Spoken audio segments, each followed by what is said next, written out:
Nous sommes le 10 juillet et je vais vous montrer un peu les interventions que j'ai fait au jardin potager.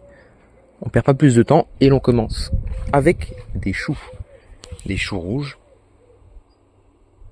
En effet, j'ai repiqué des choux rouges. Alors ici, ce sont des choux rouges très classiques.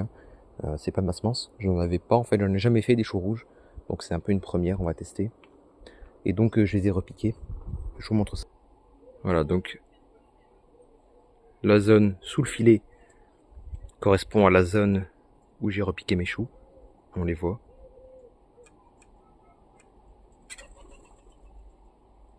Et donc ici, l'idée étant vraiment de faire du chou pour l'hiver, quoi.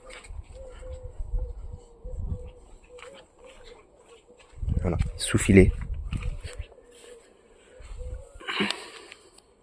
Pour éviter, on va dire, les papillons.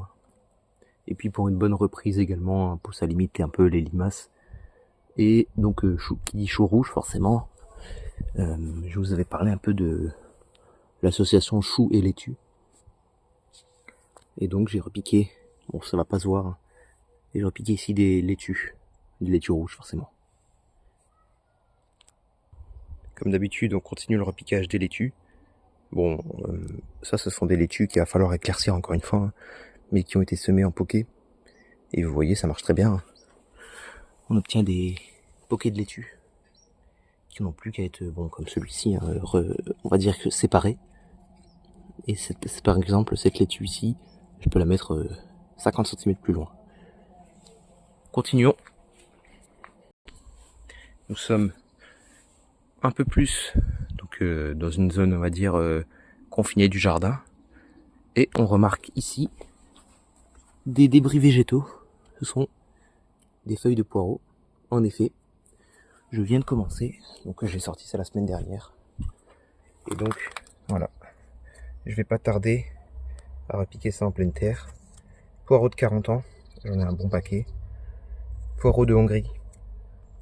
Et poireaux Malabar. Sachant que j'avais une quatrième variété qui s'intitule poireaux bleu de Solèze, qui a déjà été repiqué. Et voilà, en une seule ligne. Donc ça correspond à une ligne de poireaux, quoi. Voilà, hop, à côté des choux. On va tester un peu l'association chou-poireau, sachant que l'on a déjà des choux ici, sous le tunnel. C'est un peu des choux primeurs, des choux, excusez-moi, des poireaux.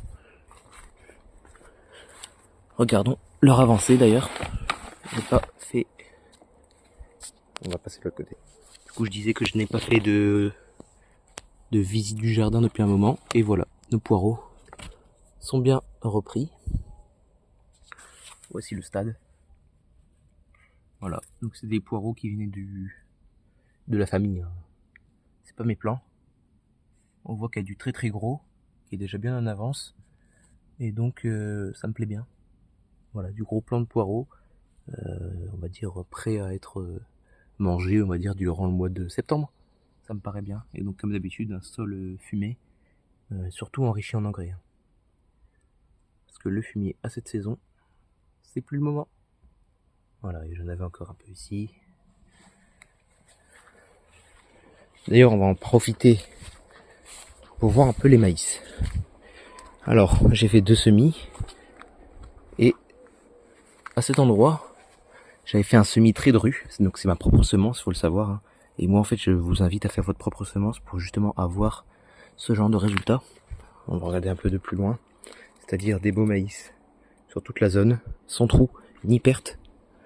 D'ailleurs, je pourrais encore venir éclaircir là. Vous voyez, celui-là, par exemple, je pourrais l'enlever. Celui-là, ce petit-là, je peux l'enlever facilement. Hop, moi je l'ai cassé.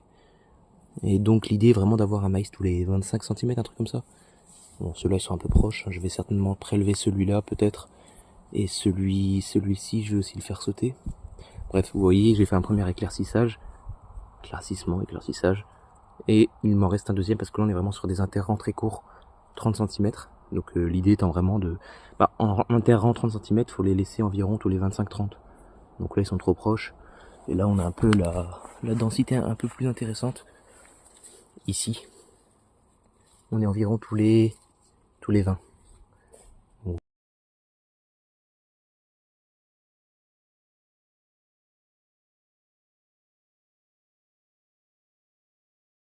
On retrouve bien l'avantage de faire sa semence personnelle. On a déjà la gratuité de la semence, on a de plus de la semence fraîche, de la semence sélectionnée.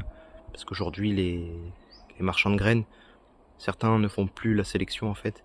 C'est-à-dire qu'ils ne sélectionnent plus les graines qui sont jugées les plus vigoureuses avant même de les mettre dans les paquets. C'est-à-dire qu'on se retrouve en gros avec 20 graines par exemple de maïs, mais il y en a 3 qui seront moches, 2 qui seront cassées, une qui pourrira en terre, vous voyez des trucs comme ça. Et donc finalement on se retrouve avec une perte. Alors que là, le fait en plus comme on sursème, on fait un éclaircissage dès le début et ça permet de conserver en fait. Vous voyez là j'ai des gros maïs ici. Et en fait ces gros maïs c'est uniquement les plants qui étaient les plus vigoureux à ce stade-là. Donc quand c'était à ce stade-là, les plus vigoureux, et je les ai conservés par la sélection et j'ai obtenu ces maïs-là qui sont du coup bien vigoureux et qui sont on va dire qui ont tendance à être aptes à faire des gros maïs quoi. Quelque chose qu'on parle rarement mais c'est très important. J'ai fait un traitement insecticide à plusieurs reprises pour les choux. Donc voilà, pour avoir de la belle feuille de chou, il n'y a pas le choix en fait, faut traiter. La pyrale, enfin pas la pyrale mais le papillon blanc des choux. Excusez-moi mais je ne connais pas le nom. Le papillon blanc des choux, si on le laisse en gros il fait des ravages. Et donc quand on a des grands champs comme ça de choux, on peut pas se permettre de laisser place on va dire entre guillemets aux ravageurs. Faut vite traiter et il faut vite réagir quoi. Et donc là j'ai réalisé un traitement. Donc BT, Bacillus thuringiensis, c'est en gros toutes les larves de chenilles de tout type, de façon générale, mais ici ce sera surtout le papillon blanc, chenille papillon blanc, qui elle mange justement les plantes, enfin les feuilles des choux seront éliminées. D'ailleurs on remarque des dégâts bien présents. Voilà.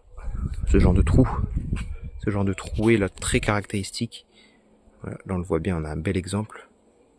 Voilà, ce genre de trouée comme ça, là, un peu hachuré comme ça, de façon irrégulière, c'est bien de la chenille, il n'y a pas à chercher. Il peut y avoir de la limace, là ici j'ai plus de limaces, on le voit.